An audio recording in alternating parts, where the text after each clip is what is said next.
Al principio no había derechos humanos. Si estabas con la gente adecuada, estabas a salvo. Si no, no lo estabas. Pero entonces Ciro el Grande decidió cambiar todo eso. Tras conquistar Babilonia, hizo algo completamente revolucionario. Anunció que todos los esclavos podían irse en libertad. También dijo que la gente era libre de elegir su religión, sin importar de qué grupo fueran parte.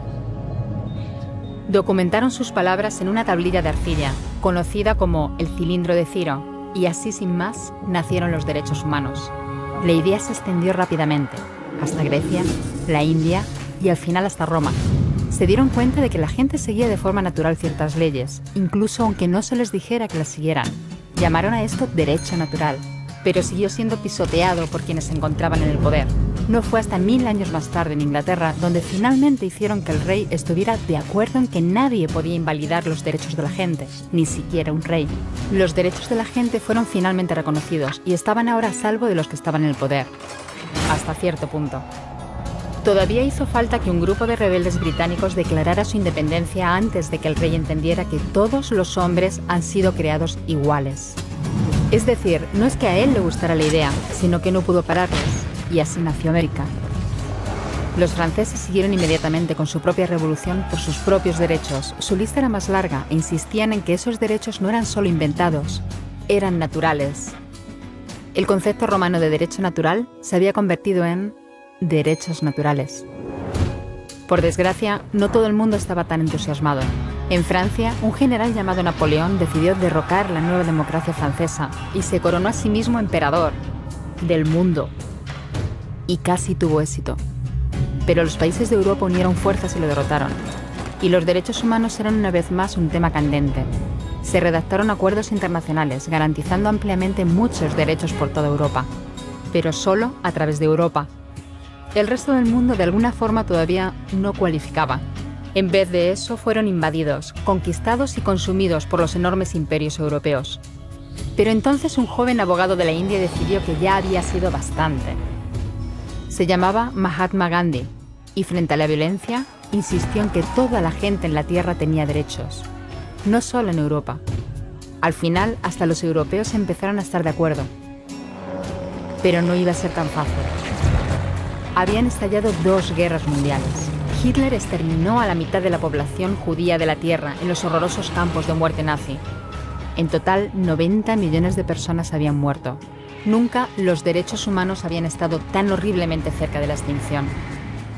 Y nunca había estado el mundo tan desesperado por un cambio. De forma que los países de la Tierra hicieron causa común y formaron las Naciones Unidas. Su propósito básico era reafirmar la fe en los derechos humanos fundamentales, en la dignidad y el valor de la persona humana.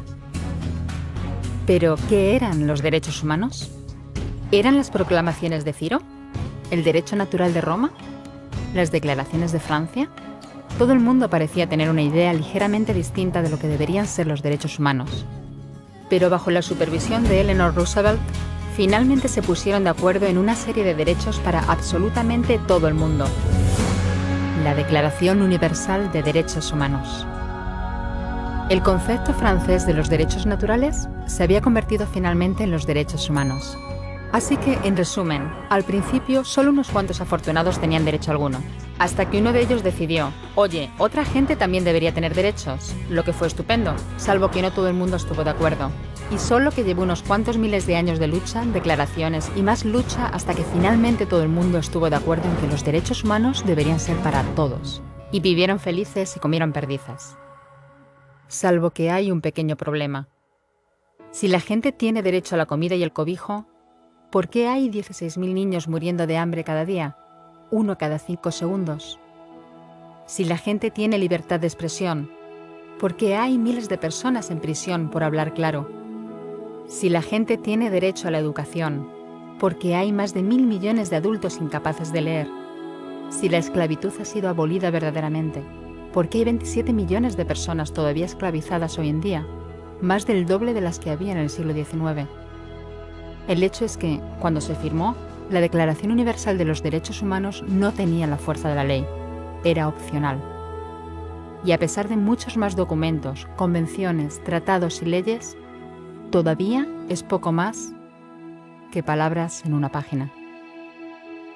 Así que la cuestión es, ¿quién hará que esas palabras sean una realidad?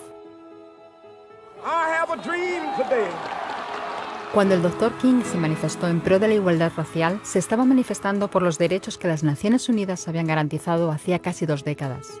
Pero con todo, se manifestó. Cuando Nelson Mandela defendió la justicia social en la década de 1990, su país ya había estado de acuerdo en abolir esa discriminación desde hacía ya casi 40 años. Pero con todo, él luchó.